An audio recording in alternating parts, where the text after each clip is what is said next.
Ang pangalan mo? Ha? Ilang buwan ka na? Wala kang kapatid? May isa ka lang? Huwag ka na matakot. Ha? Mabait ang tao. Hindi ka sasaktan. Ha? Wala ang nanay mo. Ilang kayo magkapatid? May isa ka lang? Ha? Ang bait naman ng Dogi. Ilang buwan ka na? Hindi mo alam. Huwag ka na matakot bait Bait ang Dogi Namimiss mo na nanay mo. Nangalakal pa. Iniwan ka na ng nanay mo. Bait na. Naman yan. Dogi na yan. Ilang buwan ka na ba? Ba't pa ang laki-laki mo? Ha? Kailan ka pinanganak? Ha? Kailan ka pinanganak? Guys, ito yung aso na rescue. Tuta. Na-rescue ng kasama ko kanina madaling araw. Bali, ito pala yung nanay niya. Nakatira dun sa may malapit dito sa amin, sa may bakanting lote. Yung bakanting warehouse. Wala na nakatira. Pumasok lang dun yung nanay niya, dumating lang dun, puntis, tapos dun na tumira sa bodega na yun kahit walang tao. Nanganak na, tapos isa lang din nabuhay kasi lumalabas sila minsan Kaso malaki na ngayon. Ngayon, 3 lang buwan, nabuntis uli. Ito na yung anak, nanganak na uli. Hindi ko sure kung ilan sila to Kasi nasa loob, nakasarado yung warehouse Kung nakasarado, hindi na yun matingnan kung ilan yung anak niya sa loob. Siguro marami to, tapos namatay na yung iba, tapos ito rin yung mabuhay, kaya ganito siya kalaki. Ang taba-taba niya Tapos parang may lahi kaya ata to.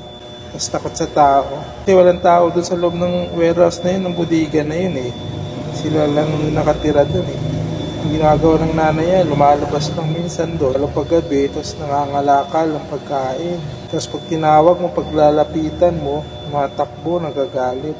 Kaya yung isang kapatid nito malaki na. Takot din sa tao yun Minsan pinapakain ko, maangil sa tumatakbo. Pero malaki na yun ngayon. Ito na yung sumunod niyang anak.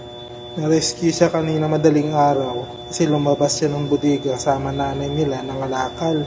Nakita ng kasama ko, kinuha na lang siya para alagaan kasi walang nag-aalaga sa kanila dito sa bodega. Siguro namatay na yung mga kapatid nito dahil sa gutom kasi nangangalakal ng nanay nila, walang gatas. Siguro mag-isa lang siya nabuhay kaya ganito siya kakalaki.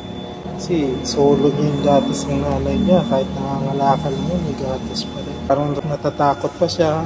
Hindi siya maano sa tao. Sobrang laki niya Huwag ka matakot.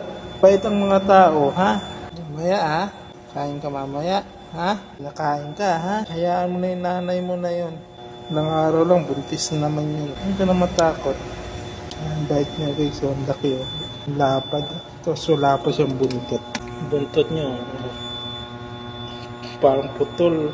Pinutol ba o naputol? Iksi. Lalaki pala siya guys, lalaki. Ayaw tumayo Tayo na. Takot ka? Takot siya Parang kinakabahan Ayan, fresh ka na, bagong ligo na, no? Sabi sa'yo, masarap maligo wala na yung karapatan mo na mga alaga. Di ba masarap maligo? Malamig, di ba? Linis ka na.